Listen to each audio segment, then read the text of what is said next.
सोमखोर गोदानै मोनसे प्रब्लेम जालायबाय। मा प्रब्लेम फानजा? दिनै फैनाय डक्टरा आंनो जुलिनि रादाय होदों।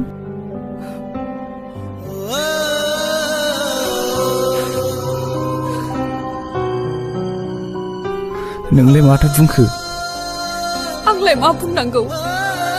आं दि नोंखौसो मोजां मोनो, नों मिथिया नामा? नोंनो बुंनो फानजा, आं दा मा खालामबावनो? मा खालामनांगौ मा मानांगौ आं जेबो मिथिया। नाथाय नोंनिफ्राय गावस्रानांगौबा आं बे बुहुमाव थांना थानो हानाय नङा सोमखोर।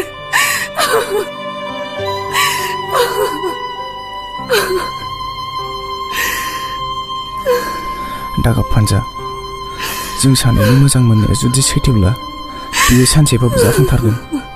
मानो सैथो नङा जानो?